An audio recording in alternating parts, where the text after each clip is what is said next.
first contact fascination. The curved observation deck of Stellar Research Station 7 offered a breathtaking view of the galaxy's spiral arm, but Dr. Vera Nix barely noticed. Her iridescent blue fingers tapped restlessly against her datapad as she waited, her large violet eyes frequently darting to the docking bay visible through the reinforced glass. "The transport from Earth will dock in approximately 7 minutes, Doctor," informed the station's AI system. Vera nodded, her luminescent skin pulsing slightly with nervous energy. As the station's newest xenobiologist, specializing in reproductive physiology across species, she had specifically requested a human subject for her latest research project. The preliminary data she had received about human reproductive capabilities seemed almost fantastical. Surely there was some translation error or exaggeration. No species in the known galaxy could possibly maintain reproductive function year-round without significant recovery periods. It defied fundamental biological principles.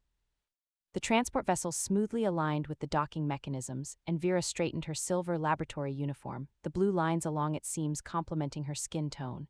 She had spent weeks preparing for this encounter, learning Earth customs and appropriate interaction protocols.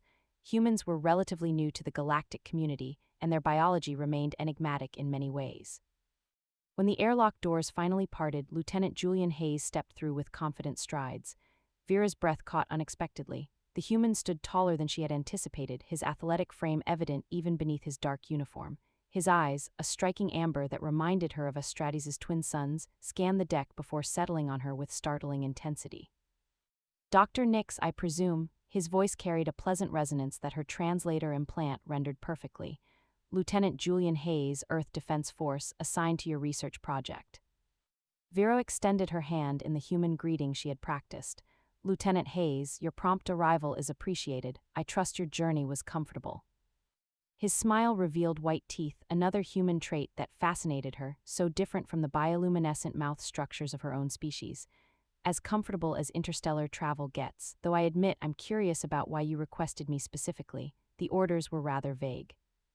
"Perhaps we should discuss the details in my laboratory," Vera suggested, aware of other station personnel moving around them. As they walked through the station's gleaming corridors, Julian matched his pace to hers. "This is an impressive facility. We have research stations in our solar system, but nothing with this level of multi-species collaboration." "Stellar 7 sits at the convergence of 17 different trade routes," Vera explained, grateful for the neutral topic. "It makes an ideal location for comparative biological studies." They reached her laboratory, a spacious chamber filled with holographic displays and specialized equipment. One wall displayed a rotating human anatomical model, complete with highlighted reproductive systems. Julian raised an eyebrow. "I see you've been doing your homework." Of course, Vera activated the privacy protocols with a wave of her hand, the doors sealing with a soft hiss. "I always conduct thorough preliminary research before meeting a new species." "And yet you requested me personally, rather than relying on existing data." Vera's skin darkened slightly around her cheeks, the Astrates equivalent of a blush. "The data contains what I believe to be significant inconsistencies or possible mistranslations." "Such as?" Julian prompted, his expression showing professional curiosity. "According to your medical records, human males are capable of," she paused, searching for delicate phrasing, "reproductive activities every day of your solar year. That's 365 consecutive days." "That's generally accurate, yes," Julian confirmed, the corner of his mouth twitching slightly. "But that's biologically impossible." The words burst from her before she could maintain scientific detachment. "No species can sustain such levels of activity without significant recovery periods. The physical strain alone would cause tissue damage, cellular exhaustion, and metabolic collapse." Julian's lips curved into an amused smile. "I assure you, we manage just fine." Vera moved to her console and pulled up a comparative chart. The Tellurian males require 14 days between mating attempts. Vornax need at least 5. Even the notoriously vigorous Kelphians need a 48-hour recovery period. She gestured emphatically at the display. "How can your reproductive anatomy withstand such demands? It defies all established biological principles." Julian couldn't suppress his growing smile.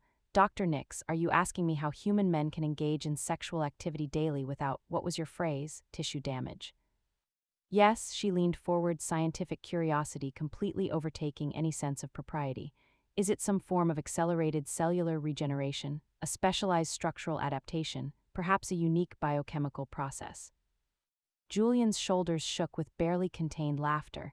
Nothing so exotic, I'm afraid, we're just built differently. That's not a scientific explanation, Vera countered, crossing her arms. I need empirical data, Lieutenant, verifiable evidence. And how exactly do you propose to gather this evidence? His tone remained light, but his amber eyes held a challenge. Vera straightened her posture, making a professional decision. Through controlled observation and experimentation, of course. I am a scientist, after all. Of course, Julian echoed, his smile widening, all in the name of science. Precisely, she tapped her console, bringing up a new form. I'll need you to sign these consent documents. My research requires thorough documentation. As Julian reached for the stylus, the station's alarm system suddenly blared to life. Warning, unidentified vessels approaching, security protocols activated, all personnel to emergency stations. Julian's playful demeanor vanished instantly, replaced by the alert focus of a trained soldier. What's happening? Vera accessed the external cameras. Krivak's raiders, they've been targeting research stations lately. Her voice dropped. This is the third attack this month. I need to get to my ship, Julian said, already moving toward the door. Wait, Vera caught his arm. The docking bay is on the other side of the station. You'll never make it before they breach. Their eyes met, the flirtation of moments ago replaced by the sudden reality of danger. Then it seems our research will have to wait, Doctor, Julian said grimly. Right now, we need to focus on survival. The emergency protocols activated throughout the station, reinforced barriers sliding into place as the laboratory doors sealed with a heavy thud. This section will automatically lock down, Vera explained, her fingers flying across the control panel. Julian moved to the viewport, assessing the situation. 3 sleek, predatory vessels were approaching the station, their weapon systems clearly visible even at a distance. Krivak's raiders, he muttered. I've encountered them before, they're after technology and valuable specimens. Like me, Vera said quietly. Julian turned, eyebrow raised questioningly. Astradians are rare outside our home system, she explained. Our neural pathways are compatible with certain technologies. She didn't elaborate further, instead moving to a hidden panel in the wall. We should prepare, they'll breach within 20 minutes. The hidden compartment revealed an impressive array of defensive equipment. Julian watched with growing respect as Vera efficiently extracted what appeared to be a compact energy weapon. Standard research station equipment, he asked, a hint of admiration in his voice. I've had previous encounters, she handed him a similar weapon. You know how to use this. Julian examined it briefly before nodding, similar enough to our models. He positioned himself near the door, establishing a defensive position. We should be able to hold this section if they make it this far. Vera activated a series of monitors showing different parts of the station. The security team is mobilizing, but they're understaffed. Budget cuts, she added with a grimace. For several tense minutes, they watched in silence as the station's minimal defenses engaged the raiders. Occasional shudders ran through the structure as impacts registered. Your research, Julian said suddenly, breaking the silence. Is it really just academic curiosity? Vera's violet eyes met his. What else would it be? Most xenobiologists I've met focus on disease prevention or genetic compatibility. Not many are specifically interested in endurance capabilities. A darker blue blush crept up her neck. The reproductive strategies of different species reveal much about their evolutionary history and cultural development. And humans interest you particularly. You're an anomaly, she admitted. Most species have clear biological limitations that shape their mating behaviors and social structures, but humans, she gestured vaguely at him, you've somehow evolved beyond those constraints. Julian smiled, or maybe we just approach things differently. The station rocked with another impact, more violent this time. One of the monitors showed a breach in the eastern section. They're in, Vera said, her voice tense. Julian moved closer to her, his presence somehow reassuring despite the danger. Tell me more about your research, might as well pass the time productively. Vera glanced at him, surprised by his calm. You're not worried. I've been in worse situations, and I'm curious now. His smile was disarming. What exactly did you hope to learn from me? Despite the circumstances, Vera found herself responding to his easy confidence. Human males produce reproductive cells continuously, unlike most species who have cyclical production, and your equipment doesn't seem to require the recovery periods that other species need. Equipment? Julian's eyes crinkled with amusement. Your reproductive organ, she clarified, maintaining professional composure though her skin pulsed with a faint glow of embarrassment. Most species have some form of internal or external support structure that can be damaged through overuse. Yours apparently doesn't. I assure you it's quite resilient. The way he said it sent an unexpected warmth through her body.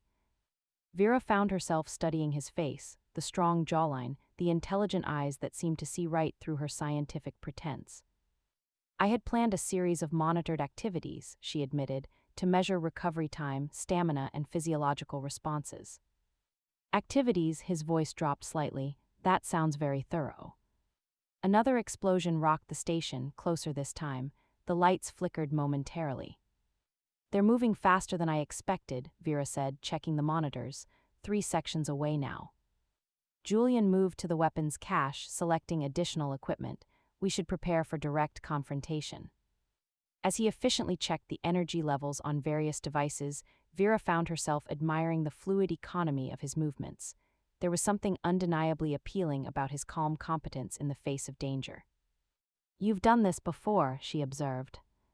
Diplomatic missions occasionally require more hands-on skills. He handed her a small device, an emergency beacon. If we get separated, activate it.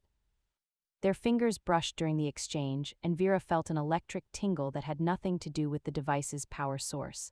For a brief moment, their eyes locked, and the tension in the room shifted from fear to something else entirely. The moment was shattered by the sound of weapons fire in the adjacent corridor. They're here, Julian said, positioning himself between Vera and the door. Stay behind me. I can fight, she protested, raising her weapon. I don't doubt it, he replied, but if they're after Australians specifically, we need to keep you out of sight. The door shuddered as something heavy impacted against it. The reinforced barriers held, but a dent appeared in the metal. They're using breaching charges, Julian observed grimly. We have maybe 2 minutes.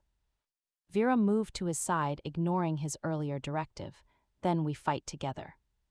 He glanced at her, something like respect and admiration flickering in his eyes. Together it is.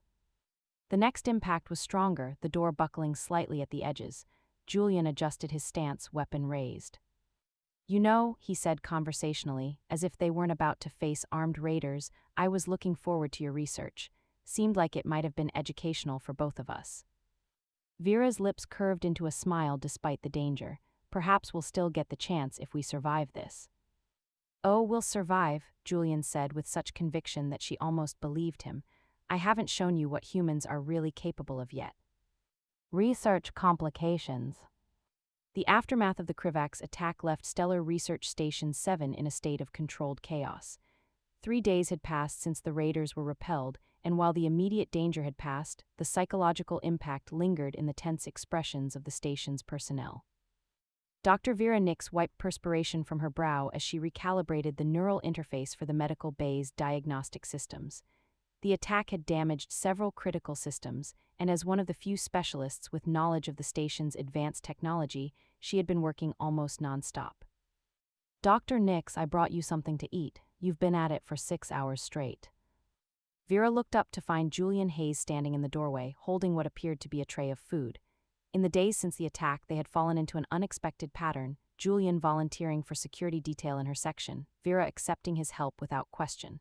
Their initial research project had been temporarily shelved in favor of station repairs, but the tension between them had only intensified. That's not necessary, Lieutenant, she said, though her body's bioluminescence brightened slightly, a physiological response she couldn't control around him. It's Julian, remember, and it is necessary. Even Australians need nutrition.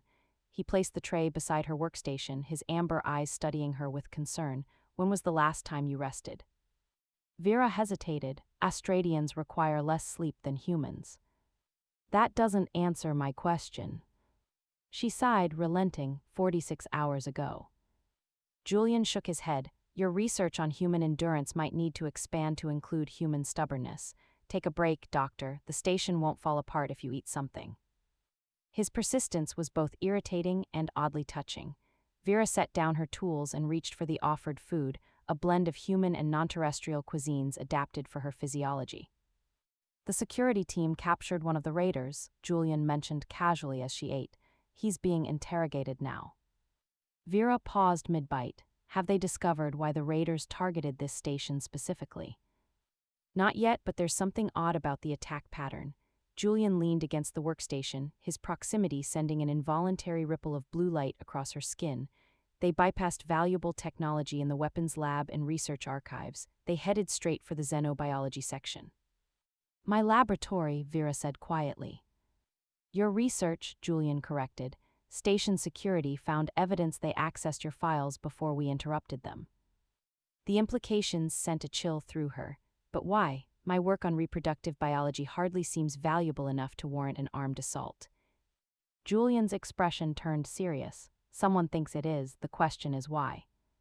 Vera's mind raced through possibilities. There's nothing in my current research that would have military applications. Perhaps we need to revisit exactly what you're studying, Julian suggested. Resume our original research protocol, but with heightened awareness. Vera nodded slowly, an unexpected flutter of anticipation moving through her at the thought of continuing their interrupted work. Agreed, once the critical systems are restored, we can proceed. Which brings me to my other reason for coming here, Julian said, his tone lightening. Commander Ortega has ordered all non-essential personnel to take mandatory rest periods, including overworking Astradian scientists. My work is essential, Vera protested. The commander disagrees. Julian's smile returned, warming his features. My orders are to escort you to your quarters and ensure you get at least 8 hours of rest. You're enjoying this, she accused. Immensely, he admitted. Consider it payback for all the invasive questions about human equipment you were planning to ask. Despite herself, Vera felt her lips curve upward. I'm still planning to ask them, Lieutenant, for scientific purposes. Of course, he agreed, offering his hand to help her up. Science is important. The walk to her quarters was filled with a comfortable silence that surprised her. For a species so different from her own, Julian's presence felt unexpectedly natural. Your quarters are secure, Julian said when they arrived, doing a quick scan of the room. I'll return in 8 hours to escort you back to the lab. That won't be necessary, Vera began, but Julian cut her off with a look. Raiders don't typically give up after one failed attempt, he said. Until we know why they targeted your research, consider me your personal security detail. The protectiveness in his voice stirred something within her that felt distinctly unprofessional. Very well, Lieutenant, though I maintain that this level of caution is excessive. Julian's smile returned, reaching his eyes. Better excessive than insufficient, Doctor. Sleep well. After he left, Vera found herself staring at the closed door, her skin pulsing with uneven patterns of light that reflected her confused emotions. The man was infuriating, confident, protective, and entirely too perceptive. Worse, her scientific objectivity was becoming increasingly difficult to maintain in his presence. Sleep proved elusive despite her exhaustion. Her mind kept returning to Julian, not as a research subject but as a man. The strength in his hands when he'd helped her up, the warmth in his eyes when he smiled, the underlying intensity that suggested depths beyond his easygoing exterior. This was precisely why interspecies research required strict protocols, she reminded herself sternly. Emotional entanglement compromised scientific integrity. Yet when Julian appeared at her door exactly 8 hours later, Vera couldn't deny the ripple of anticipation that moved through her. You look rested, he observed, his eyes moving appreciatively over her refreshed appearance. Appearances can be deceiving, she replied, stepping into the corridor alongside him. I've been reviewing the data from my previous research subjects. There may be a connection to the raiders' interest. Julian's expression turned serious. Tell me. As they walked toward the laboratory, Vera explained her theory. 3 months ago, I was conducting comparative studies on Tellurian and Vornak's reproductive biology. Nothing groundbreaking, standard research on 2 well-documented species. What changed? I received an unusual request from the Interspecies Medical Exchange. They wanted detailed information on cross-species fertility barriers, specifically focusing on humans. Julian frowned. That doesn't sound particularly suspicious. It wasn't at the time, but the request came from a research facility that was raided 2 weeks ago by the same Krivax group. Now that is interesting, Julian said, his training evident in his sharpened focus. What did you provide them? Nothing significant, Vera said. Humans were too new to galactic relations to have much data. I told them I was planning to conduct primary research. They reached the laboratory, which had been restored to order after the attack. Vera activated the privacy protocols automatically, the doors sealing with a familiar hiss. Computer security scan, Julian ordered. The system hummed quietly as it checked for surveillance devices or unauthorized access points. Laboratory secure, the AI confirmed. You believe the raiders are targeting information about human reproduction specifically? Julian asked, turning his full attention to Vera. It's a theory, she admitted, but why would anyone care about human mating habits? Julian's expression turned thoughtful. Unless there's something unique about human reproduction that has value we don't recognize. Vera moved to her console, pulling up her research notes. The only truly unusual aspect is the continuous fertility and lack of recovery periods we discussed. Perhaps there's more to it, Julian suggested, moving closer to examine the data. His proximity sent another wave of involuntary bioluminescence across her skin. Maybe we should proceed with your original research plan, see what the raiders are so interested in discovering. The thought of resuming her intended studies with Julian sent an unprofessional thrill through Vera. That would be the logical approach, she agreed, struggling to maintain scientific detachment, though the circumstances are far from ideal. Science rarely waits for ideal circumstances, Julian reminded her with a half-smile. Where would you like to begin, doctor? Vera took a steadying breath. The first phase involves basic physiological monitoring during various states of arousal. Julian's eyebrow arched. Various states. To establish baseline responses and recovery patterns, she explained, her skin darkening with embarrassment despite her professional tone. It's standard protocol for reproductive studies. Of course, Julian agreed, his eyes holding hers with an intensity that made her heart race. Very scientific.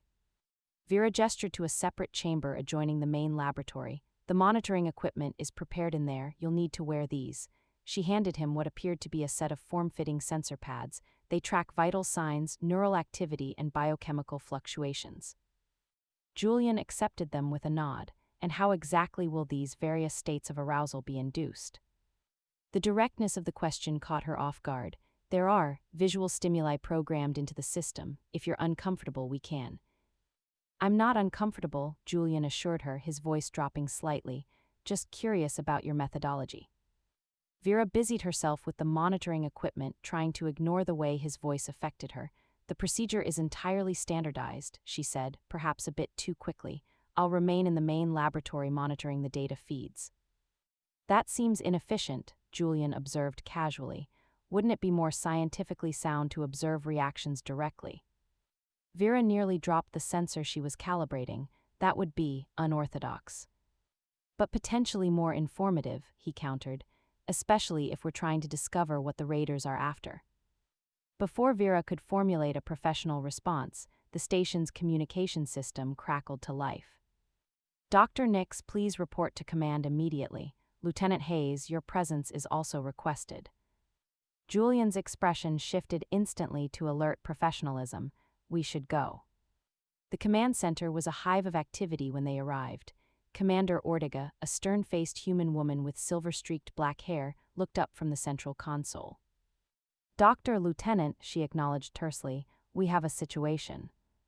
A holographic display showed 3 ships approaching the station, sleek, predatory vessels that Vera immediately recognized. The raiders are returning, Commander Ortega confirmed, but this time they're not being subtle. They've demanded we hand over all research data related to human reproductive biology, specifically Dr. Nix's current project. Vera exchanged a startled glance with Julian. That confirms my theory about their target, she said quietly. What it doesn't explain is why, Julian replied, his voice equally low. Commander Ortega's expression was grim. They've given us 1 hour to comply before they open fire. The nearest Alliance vessels are 3 hours away at maximum speed. We need to evacuate non-essential personnel, Julian said immediately, military training evident in his response. Secure critical research data and prepare for defensive measures. Already underway, Ortega confirmed. But I need to know what they're after, Doctor. What's in your research that's worth starting an interstellar incident over? All eyes turned to Vera, whose mind was racing through possibilities. I don't know, she admitted. The research is preliminary at best, unless. Unless what? Julian prompted. Unless they know something about human physiology that we don't, Vera said slowly. Something that makes your species uniquely valuable. Commander Ortega's expression hardened. Whatever it is, they're willing to kill for it, and I'm not inclined to let them succeed. She turned to Julian. Lieutenant, I want you to escort Dr. Nix to her laboratory, secure any critical research data, and then proceed to evacuation point Bravo. Yes, Commander, Julian acknowledged. Dr. Ortega continued, gather only what's irreplaceable. You have 15 minutes. As they hurried back toward the laboratory, an uneasy silence fell between them. The playful tension of earlier had been replaced by something more urgent and dangerous. Why are they so interested in human reproduction? Vera wondered aloud. What could possibly be valuable enough to warrant this? Julian's expression was grim. I don't know, but I intend to find out. He paused, catching her arm gently. Vera, if things get complicated, I want you to take the evacuation shuttle without me. That's not going to happen, she said firmly, surprising herself with the intensity of her response. Whatever they're after involves both our species. We'll figure this out together.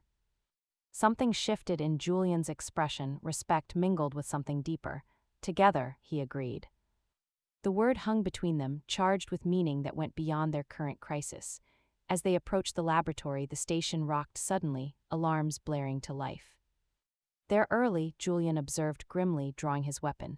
Change of plans, we need to get you to that evacuation point now. Vera's objection died on her lips as the corridor ahead of them erupted in fire and debris. Through the smoke, she could make out the silhouettes of armed figures moving toward them. Too late, she whispered, her skin pulsing with alarm patterns. They're here.